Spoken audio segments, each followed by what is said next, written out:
बताओ ना अभिनव, तुम मुझसे क्या छुपा रहे हो? चाहत ने पूछा। तभी उन लोगों में से एक ने कहा, नहीं, टाइगर अभी गया नहीं, टाइगर जिंदा है और वो जल्द ही लौट कर आएगा। मैंने तुमसे कहा था ना जॉनी, इतनी मत पिया करो कि संभली ना जाए। कुछ भी बकवास कर रहे हो। बकवास नहीं बकवास तो तुम कर रहे हो। टाइगर का कंपैरिजन दिक्पाल से, विस्की और देसी शराब का क्या मैच। मैं कह रहा हूं टाइगर जिंदा है and he will return soon. Johnny नाम के इस आदमी की बात सुनकर अभिनव के रोंगटे खड़े हो गए थे। वो ये जानना चाहता था कि जॉनी मन से फेंक रहा था या उसके पास सच में कोई जानकारी थी। जब अभिनव उन लोगों की बातों को ध्यान से सुन रहा था, तब इधर चाहत भी उसे देख रही थी। चाहत भी अब अभिनव की तरह उन लोगों की बातें सुनने लगी थी। जब उसके कान में उनकी बातें पड़ी तो वो धीरे से हंसते हुए बोली, क्या डेयरिंग है यार इन लोगों की। दिक्पाल की होटल में बैठकर टाइगर की बातें कर रहे हैं। या तो इन्हें शराब चढ़ गई है या फिर सच में इनमें बहुत हिम्मत है। इतना कहकर चाहत फिर से अपनी कुर्सी पर आराम से बैठ गई थी, लेकिन अभिनव अभी भी उनकी बातें सुन रहा था। टाइगर सबसे बेस्ट है। इंडिया में तो क्या, आउट ऑफ इंडिया भी कोई उनका मुकाबला नहीं कर सकता। दिक्पाल तो दूर दूर तक नहीं, जॉनी ने कहा। उसके मुंह से ये सुनते ही एक आदमी ने जॉनी के मुंह पर अपना हाथ रखा और बोला, तुम्हारा टाइगर को लेकर जो ये प्यार है ना, ये तुम्हारी जान ले लेगा प्यारे। जैसे ही दूर बैठे अभिनव ने यह सुना तो उसके चेहरे पर मुस्कान आ गई। इतने में तीसरे आदमी ने कहा, हाँ यार, ये जॉनी हमें मरवा देगा। मुझे लगता है कि हमें यहाँ से निकल जाना चाहिए। तभी अभिनव की नजर एक काले सूट पहने आदमी पर पड़ी।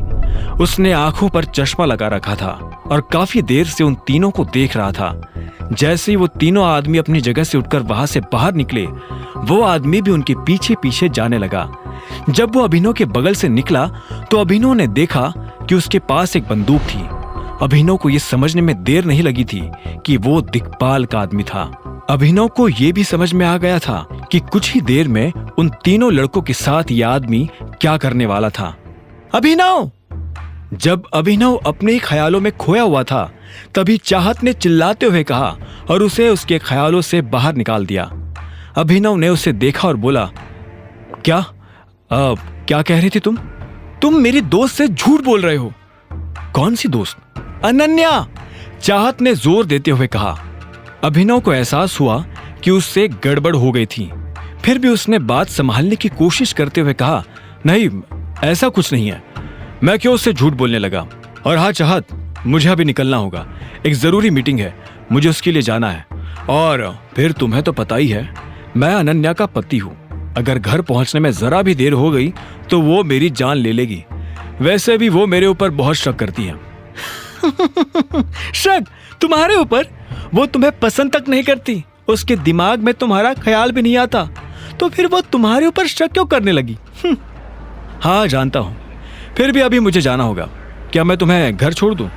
चाहत ने अभिनव के सवाल के जवाब में हाँ में सिर हिलाया और फिर थोड़ा हिचकिचाते हुए अपनी जगह से खड़ी होकर बोली, हम फिर कब मिलेंगे? जल्द ही।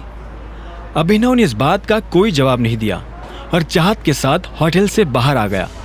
जब वो बाहर निकला तो उसने देखा कि जॉनी और उसके साथी पीछे की तरफ भाग रहे थे। अभिनव को यह सब ठीक नहीं लग रहा था। उसने चाहत से पूछा, तुम्हारा घर कहाँ है? अभिनव की आंखें आगे भी थी और पीछे भी। चाहत ने कहा, मुझे बस यही पास ही उतार दो, मुझे वहां एक छोटा सा काम है, मैं वहीं से निकल जाऊंगी। कुछ देर के बाद जब अंधेरा होने लगा, तब अभिनव की गाड़ी उन लोगों के पास जाकर खड़ी हो गई थी जो एक आदमी को घेर कर खड़े थे। उन लोगों के पास पहुंचकर अभिनव को पता चला कि वो लोग उस लड़के को मार रहे थे। रुको! इतने में अभिनव ने चिल्लाते हुए कहा। उसकी आवाज सुनकर सभी रुक गए और पलटकर देखने लगे। अभिनव एक कदम उनके पास आया और बोला, क्यों उस बेचारे को मार रहे हो? तुझसे मतलब है तभी तो यहाँ खड़ा हूं। अगर जिंदगी में आगे भी खड़ा ही रहना चाहते हो तो चुपचाप यहां से चले जा, वरना इसकी तरह लंबा कर दूंगा।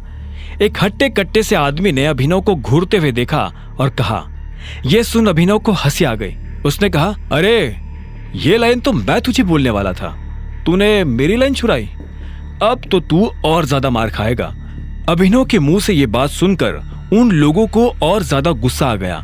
उन लोगों का लीडर आगे आया और बोला, यारे हीरो बन रहा है क्या है? जानता नहीं गुड़गांव में ये हीरोगिरी काम नहीं आती। चुपचाप चला जा, वरना बेकारी हमें एक की जगह 2 कब्रें खोदनी पड़ेगी। अभिनव ने इस बात का कोई जवाब नहीं दिया। वो बस उन लोगों की तरफ देख रहा था और उनकी गिनती कर रहा था। इतने में उसने एक लड़के से कहा, भाई जरा पीछे हो ना।